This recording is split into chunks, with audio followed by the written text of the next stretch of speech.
afternoon, all of you. Good afternoon, esteemed keynote speaker, respected chairperson, our honorable principal, dear colleagues, and my dear students. It is with immense joy and great honor I welcome you all to this program titled as Voices in Verse, a national symposium on Indian English poetry. And this symposium is organized by the Department of English, Nabobaliganj Mahavidyalaya, in collaboration with New Alipur College, Dinobandhu Andrews College and Lokpada Mahavidyalaya. Poetry has long been an essential medium of artistic and intellectual expression, capturing the nuances of human experience across culture and time periods. English poetry, with its rich legacy from Chaucer to the modernists, has shaped literary traditions worldwide. And more significantly, Indian English poetry has emerged as a vital space for cultural negotiation, identity formation, and creative innovation. From early poets like Tonu Dutt and Henry Viduzio to modern voices such as Nissim Ezekiel, Kamala Das, Meena Kandasamy, Indian English poetry has evolved into a powerful literary tradition, and the study of English poetry and Indian English poetry, to be precise, forms a significant part of the Calcutta University UG English syllabus here at our college, Nabobaliganj Mahavidyalaya, and therefore this symposium aligns perfectly with our academic mission, allowing our students to engage deeply with both the historical foundations and evolving dimensions of poetry in English. Before we begin, I would like to extend my deepest gratitude to our respected principal ma'am and patron, Dr. Oyatika Ghosh, for her continuous support and encouragement in making this event possible. I also take this opportunity to thank all our patrons, Dr. Joydeep Saringi, Principal of New Alipur College, Dr. Somnath Mukhopadhyay, Principal of Dinobandhu Andrews College, Dr. Mrinal Kanti Das, Principal of Lokpada Mahavidyalaya, Dirpur. They are not present today, but we are extremely grateful to them for their invaluable support and guidance. A very special thanks to our distinguished keynote speaker, Mr. Gopi Krishnan Kuttur, who is an eminent poet, novelist and playwright, for gracing this event with his presence. And especially we are humble because he has come to our place with his wife. We are greatly humbled, sir, with your presence, both of your presence. We are also very honored because we have with us Dr. Shondipon Sen. He is an associate professor at the Department of English, Anandamohan College. We deeply appreciate the presence of our patrons, faculty members, students, guests who have come together to make the symposium a success. Now, as a gesture of our warm welcome and appreciation, I will be requesting our esteemed principal ma'am to kindly present a bouquet of flower to our distinguished keynote speaker, Sri Gopi Krishnan Kuttur.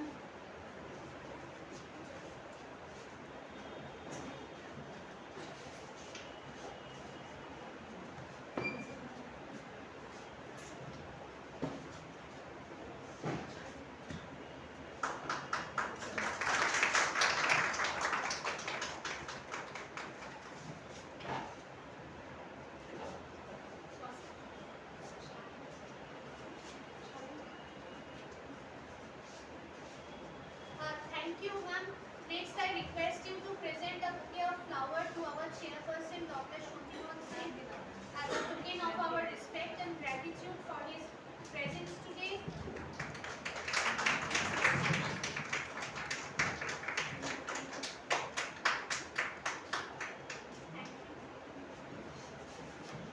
In addition to the floral welcome, we would also like to offer a small token of our regard.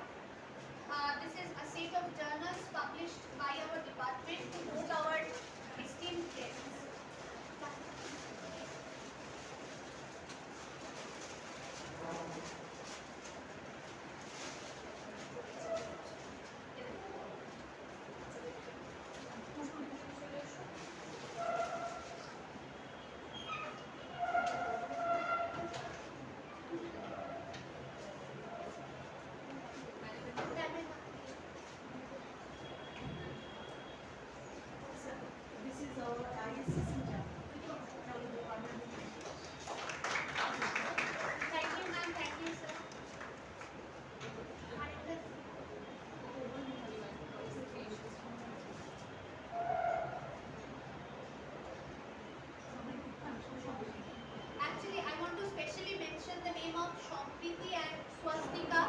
Shomnidhi, sorry. They are the students of New Alipur College. They actually Joaquin Sariki said he was not able to present today, so he has told me that his students will be coming today. So a special clap also for some lovely Samriti, please take the mic.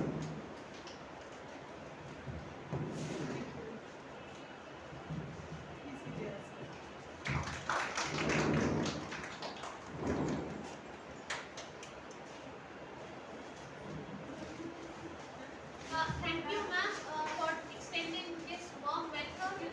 And with this, we officially begin our symposium. And it is my privilege to invite our esteemed principal, Dr. Oitika Ghosh, to deliver the inaugural address. Ma'am, we request you to share your thoughts. Thank you, Dr. Shantina. Good afternoon, distinguished guests, esteemed faculty members, dear students and participants.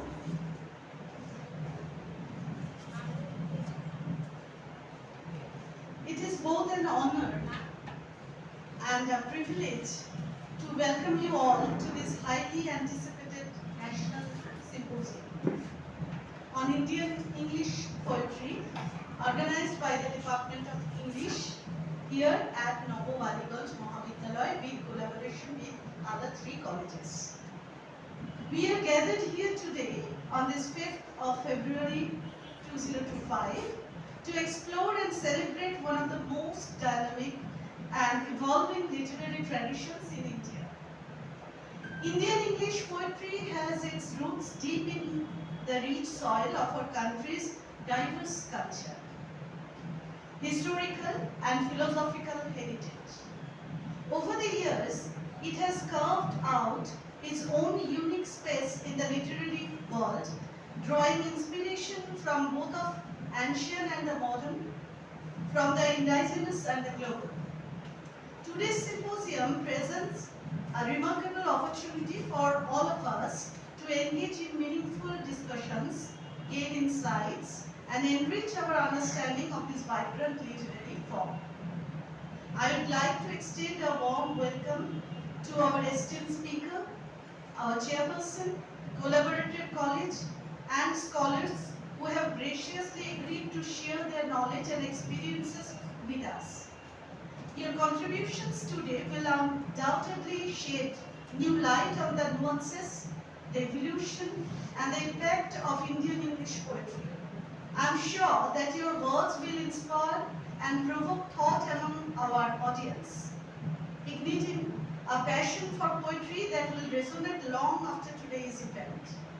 To the students, faculty, and participants who have come together to make this event a reality, your dedication and hard working in organizing this symposium is truly commendable. It is through your collective efforts that we are able to provide a platform for the appreciation and critical study of this art form. As we embark on this journey of discovery and reflection, I encourage each one of you to actively participate, ask questions, and engage with the poets who will be sharing their invaluable expertise today. May this symposium not only deepen our understanding of Indian English poetry, but also inspire us to contribute to the continuing evolution of this art form. Once again, welcome to this event, and I hope you all have an enriching and thought-provoking experience. Thank you so much. Thank you, ma'am, for your inspiring words. You have always been a pillar of strength to our department. And moving forward, we are honored to have with us our chairperson, Dr. Shontiman Sen, Associate Professor, Department of English, Anandamohan College. He is also the Associate Editor of Onushtub, which is a prestigious Bengali journal. His research interests include Rabindranath Tagore and his contemporary time 19th century India, Bengal, Renaissance, and Subhash Chandra Bose. He has published about a dozen books and edited a number of anthologies. He has also published more than 50 articles in both Bengali and English language. I now invite Dr. Sen to deliver the chairperson's speech and also to introduce our esteemed keynote speaker. Sir, we will be very obliged if you kindly chair this session and guide us through today's discussion. Sir, sir, do you require the Bible, sir, Bible and printed? Thank you, sir.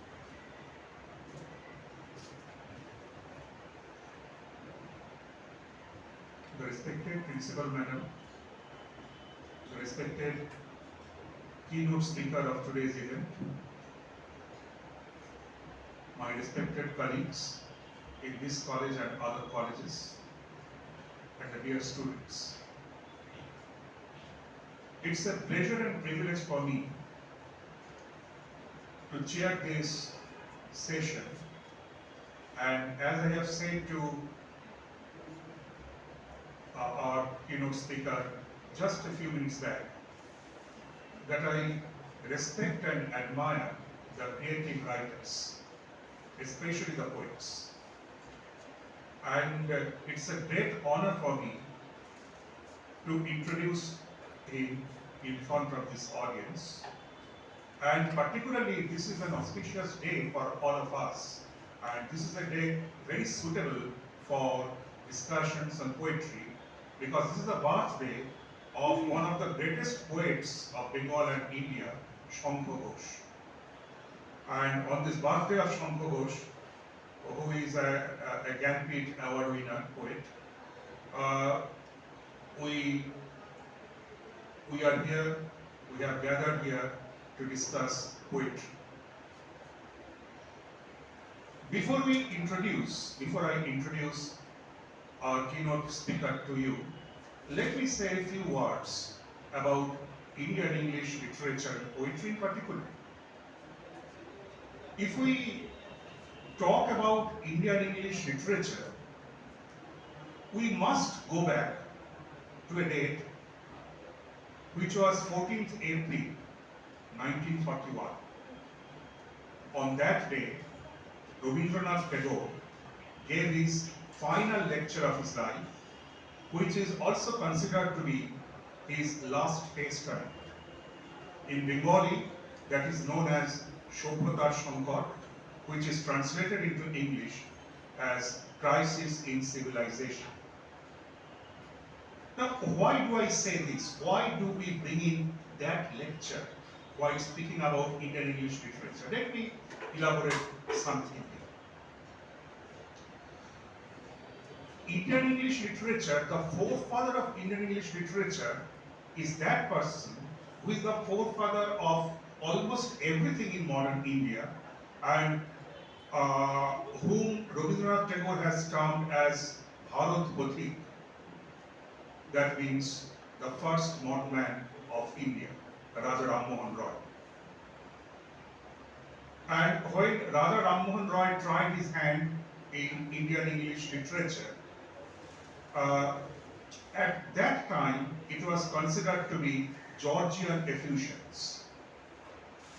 And as we all know, Raja Ram Mohan Roy believed in the benevolent aspects of British rule in India, benevolent nature of British rule in India. And even the later writers like Toru Datta, Michael Madhusudan Datta, and even Henry Louis Villanueva, and even Bankim Chandra Chattopadhyay. We all know that Bankim Chandra Chattopadhyay started his career as a writer of Indian English literature when he wrote Rajmohan's Wife. So, even Bankim Chandra Chattopadhyay, even up to Bankim Chandra Chattopadhyay, these writers believed in some kind of benevolent nature of British rule in India. But that belief shattered when the British refused to grant freedom or even local self-government to the Indians. And at that time, there was an impatience growing in the society, and there was a kind of anger, there was a kind of disillusionment among the Indian people. And this anger, this disillusionment is noted in the lecture of Tagore, Shobhata Shankar, Crisis in Civilization, where Tagore specifically says that at one time of his life, he had believed that the European civilization would bring in goods to Indian people, but now his belief has been lost, his belief has been shattered, and not only it is an indictment of the British rule in India, it is also a severe criticism of European civilization, as we can understand if we read this lecture very carefully. And we all know that at the same time, at a date very close to 14th April 1941, Tagore also wrote a famous letter to Foss Westcote. Foss Westcote was a British priest in India, and Foss Westcote has called upon the Indian people to help the British in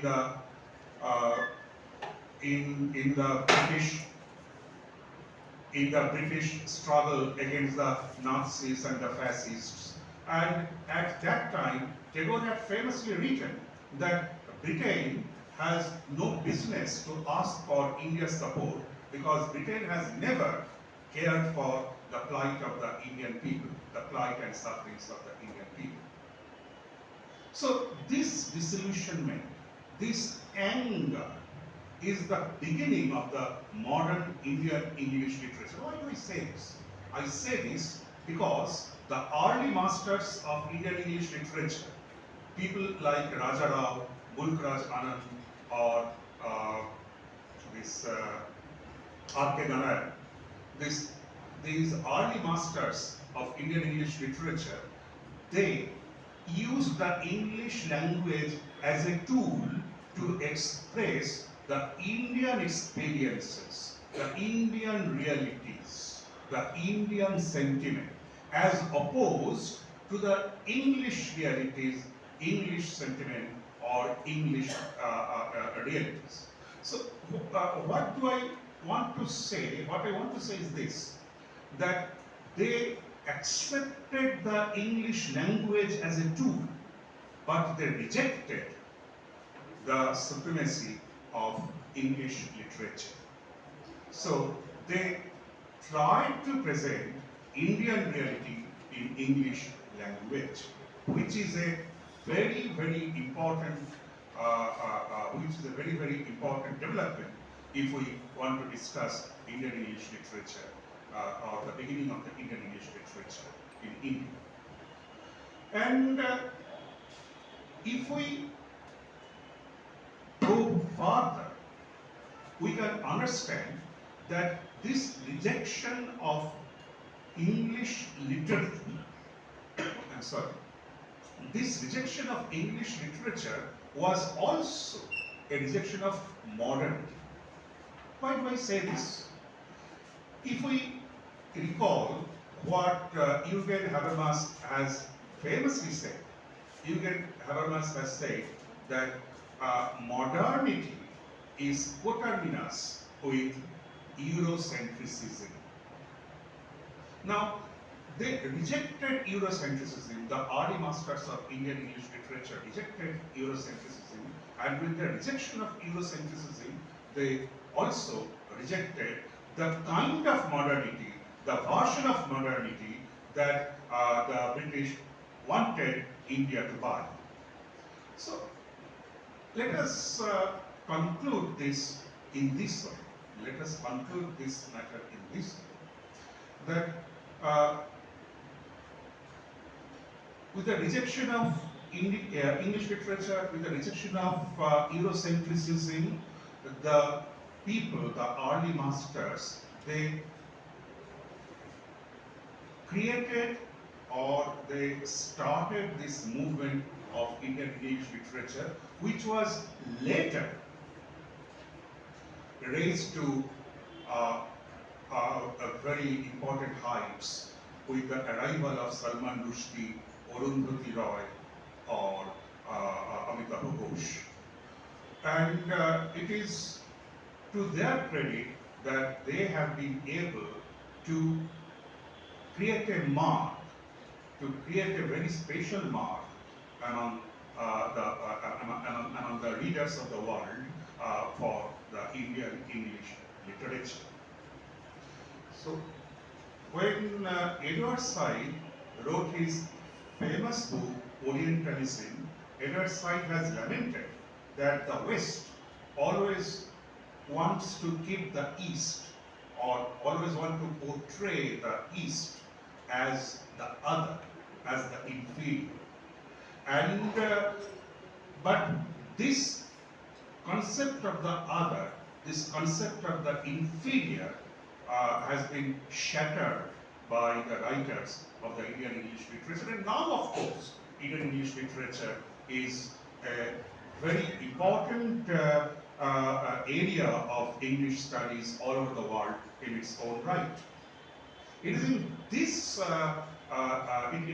it is in this respect, or it is in this scenario, that I want to introduce this our keynote speaker, Gopi Krishnan Kottu. In the modern Indian English poetry, or in the modern Indian English literature, it has become more mature, it has become more confident than the early triumvirate people like Mulraj Anand or R.K. Narayan. And now, of course, we find that, as we find in his poems, the poets are very confident, the poets are very mature, and he is regarded as one of the finest Indian poets writing in English today.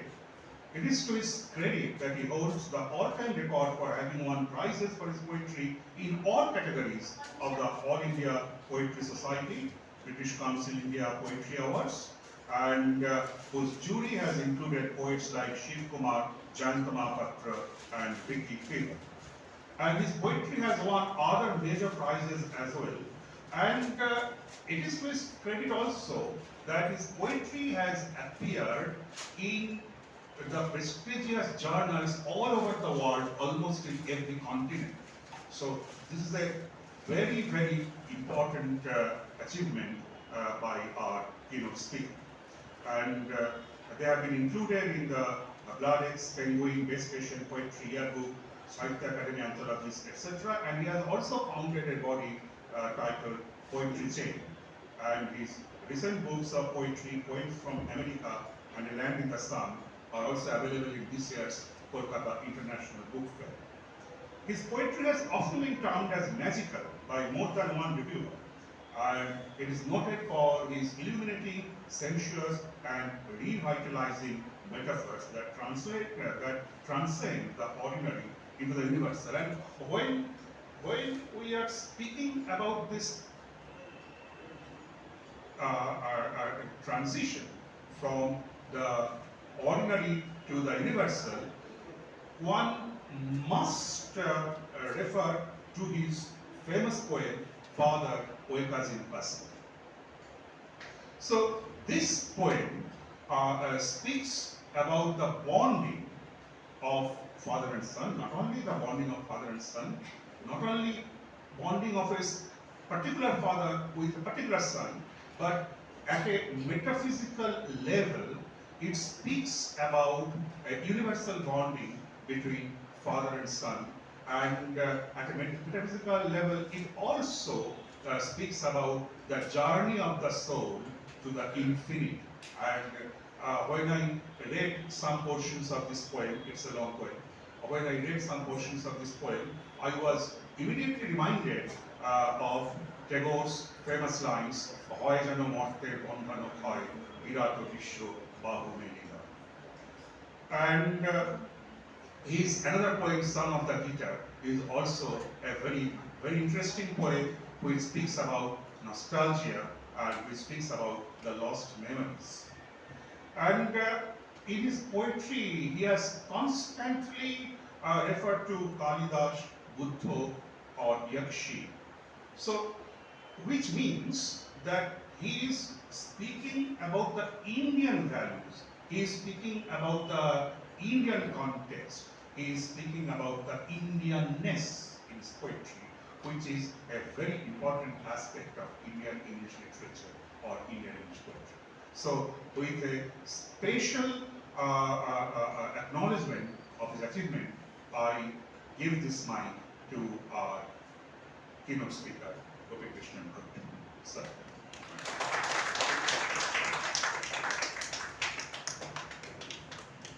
Thank you, sir, for your glowing kind words.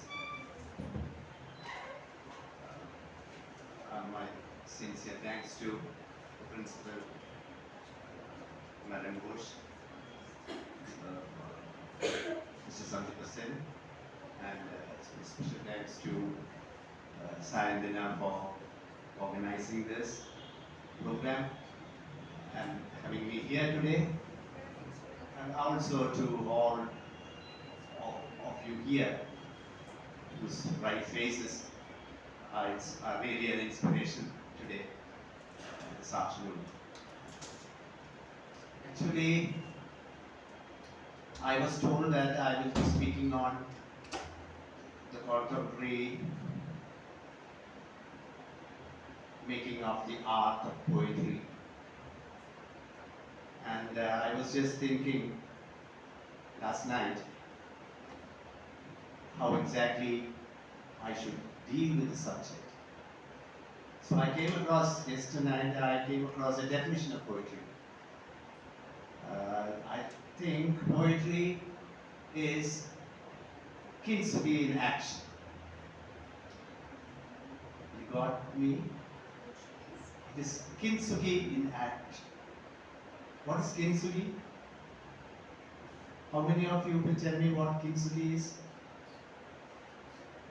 Kintsugi is basically the Japanese method of repairing, say, vases, jugs, broken things with gold, silver, or platinum. So, when I say that poetry is basically kintsugi in action, I mean that poetry is made of what? Poetry is made of broken stuff. It's made of everything broken you can see in this world. Poetry is made of teardrops. Poetry is made of tragedies. Poetry is made of sad feelings. Poetry is made of every loss of emotion you can find. It's born of love. And love is nothing but loss. Love is nothing but expectations. And so, when you say about the kintsugi of poetry, you can think of any poem. Poem by Keats, my heart aches and the drowsy numbness pains. Or fade far away, dissolve and quite forget what thou amongst the leaves hast never known. The fret, fret, and here where men sit and hear each other groan. Or you can say of W.B. Yeats, who says, bodily decrepitude is wisdom, young we loved each other and were ignorant. So, poetry is basically kintsugi. Kintsugi in action. So, there are so many, what else is poetry? Poetry is always something that you cannot really express to the fullest. And it's a maximum that you are trying to express. And how is it born? How is poetry born? Are poets born or made? That's the second question. Now here I'm trying to see 3 or 4 questions. Is a poet born or made? Anyone who thinks that a poet is born and is not made? Or that a poet is always made by the circumstances and not born? Actually, a poet is both born and made. You know, as long as there are tears in your eyes, there will be words in your heart. And these words are longing to be expressed. And that is the expression of poetry, and that is the expression of love. So can poetry be born or made? In fact, there was a poet called Langston Hughes in America. He was a black poet. One day the class teacher told him, "Look, Langston, tomorrow you will write a poem and come to the class." Langston was stunned. He had never written a poem in his life. He went home to his father and said, "My teacher wants me to write a poem." "Go and write a poem." No, I don't know how to write a poem." "No, your teacher has given you the homework, you have to do it." Told his mother, "I don't know how to write a poem, the teacher has told me you come and write a poem." The whole night he sat and he had to write a poem. And he wrote a poem. He became the class poet. Later he became one of the greatest poets of America. Okay? Now what I'm trying to say is, all of you here can become good writers, good poets. It's only your feeling in the mind that must get triggered with some kind of emotion. And there is another poet called Edward Thomas. Edward Thomas was a storyteller. I don't know how many of you would have heard of the poet Edward Thomas. So he was a friend of Robert Frost.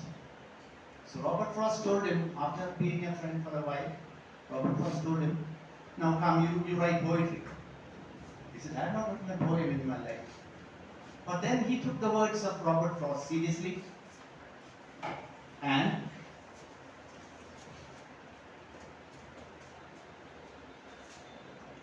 Edward Thomas became one of the finest poets before he was killed in the war. Now what I'm saying is, can poetry be taught? Can poetry, in fact, in the States,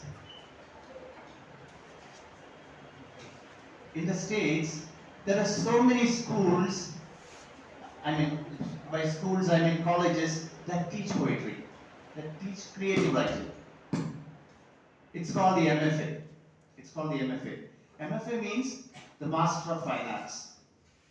I myself had an occasion to attend an MFA in Southwest Texas. There, students who are interested in writing or who want to write and shape their life as poets, they can enroll in the university and study how to write poetry. In fact, even in the UK, there are many such creative writing institutions. Now tell me, is poetry, again, another question is, poetry art or is it craft? How many of you think that poetry is art? It has been said that it is the finest form of art. In our Tamil, we say Kadalopium, which means a painting in verse. So poetry is regarded as the highest form of art. But how do you distinguish art and craft? For example, yesterday in New Valley College, it would be a repetition if any of the participants are here. But I was talking about how, and it's very relevant, I was talking about how William Hastie, who taught Swami Vivekananda. How many of you know the story? He was teaching Wordsworth to a class in which Vivekananda as Narendranath Datta attended. So there is a line in Excursion. The line goes like this.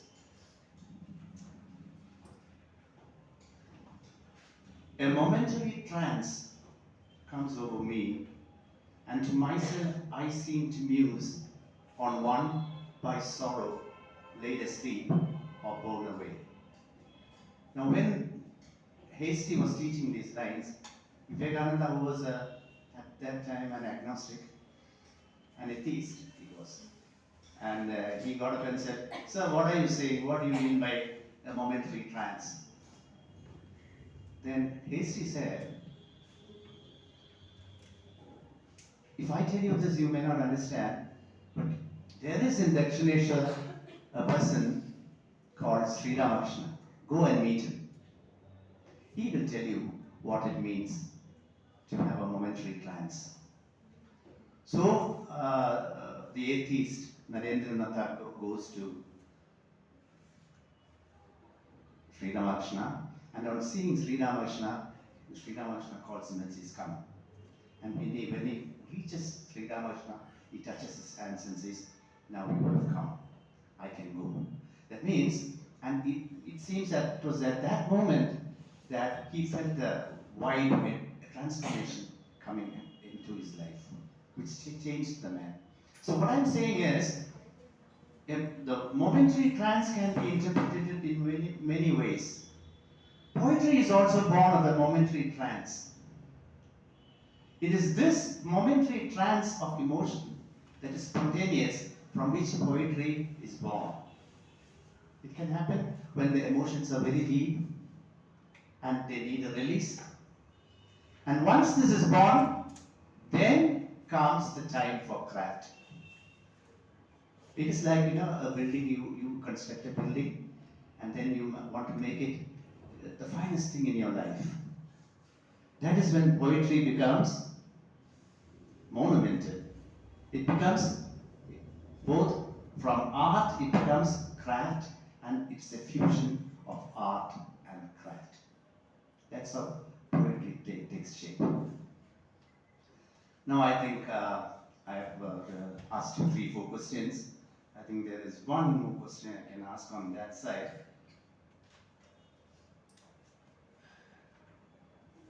I think, yeah. One more question? No, there's no more question. The only thing is I wanted to say is that Michelangelo, you would have all heard of Michelangelo. The childhood of Michelangelo is very interesting as far as the making of art is concerned. When Michelangelo was a child, he was sitting in the ruins of a marble fort, and he was picking up some stones. And then he was looking at them. And it was that time that the governor, I don't know what they call him, of Rome, he was passing by in his chariot. So at that moment, when he saw the small boy picking up the ruins of the marbles, he stopped the chariot and asked him, "What are you doing here?" Then he said, "I'm finding the angel in the stone." And then this governor realized that this is no average boy. He took him to Florence or someplace where sculpture was a big thing. And that was how Michelangelo began his life as a trained sculptor. So what I just want to say is that in every stone that you see in your life, look for your angel. And that is where you can get creative happiness. Now, when you write a poem, what happens? Why should anybody write a poem? For fame? For recognition? Beyond all that, writing is perhaps one thing that is closest to meditation. When you write, you set free alpha waves in the brain. Alpha waves are those waves which are supposed to give ananda or bliss. And it is also proved that writing can delay even diseases like Alzheimer's, etc. And the mere joy of writing to make beauty and pricelessness of memories, only writing can help. So, what I feel and what I want to say is every time you look at a stone, look for the angel in the stone. That is what I can tell you just as I close the speech. Thank you very much.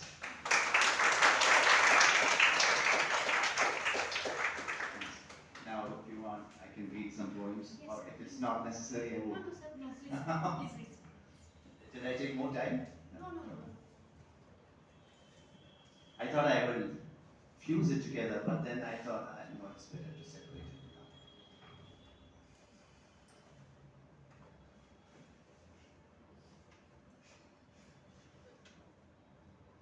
I will read 4 poems which are there in the book, my latest book, A Land in the Sun, which is published by Pen Prince, and it is available in the Calcutta Book Fair.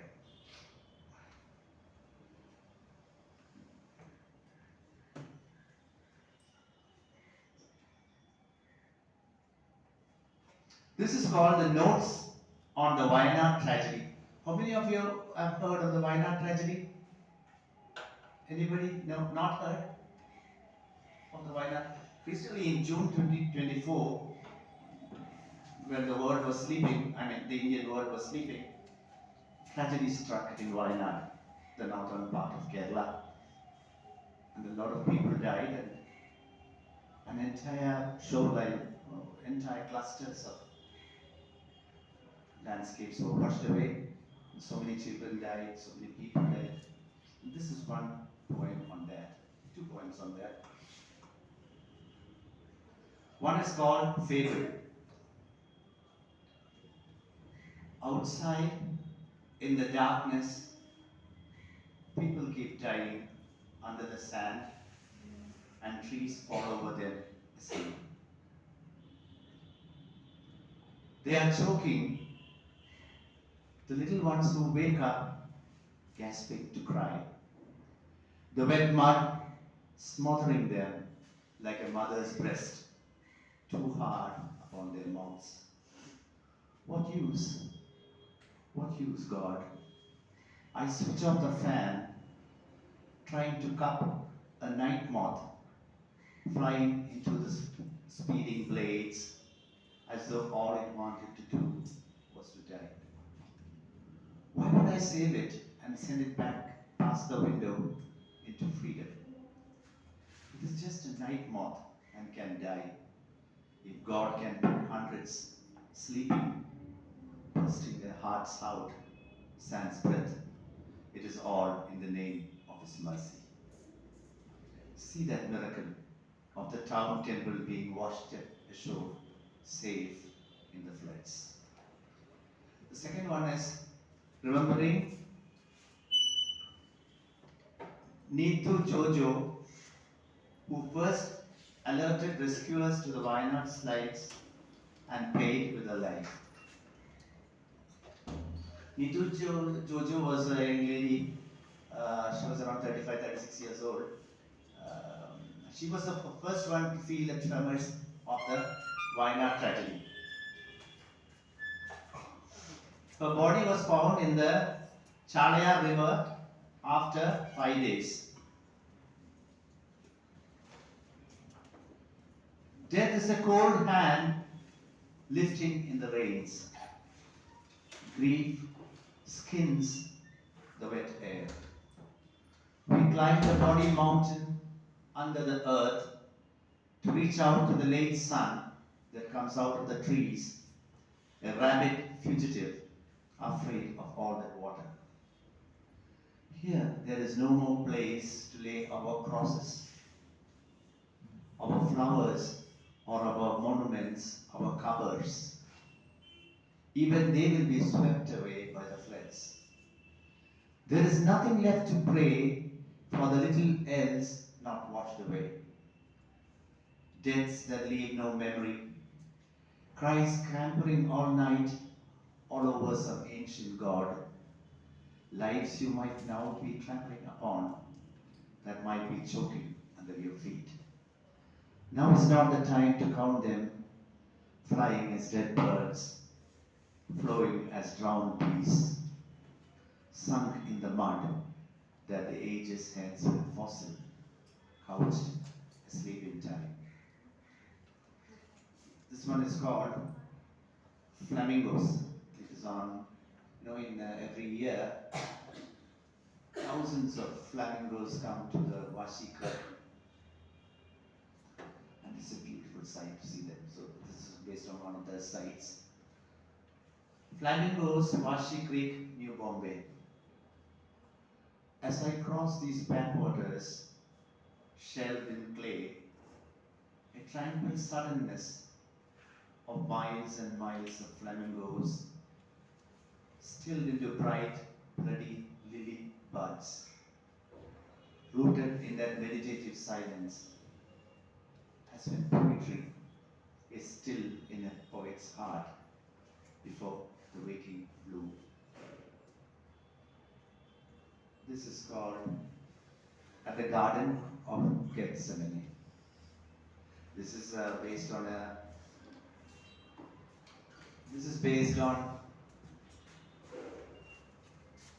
a visit to Jerusalem at the Garden of Gethsemane, where Jesus was betrayed. Why is this noise coming? It's because I'm too close to the mic?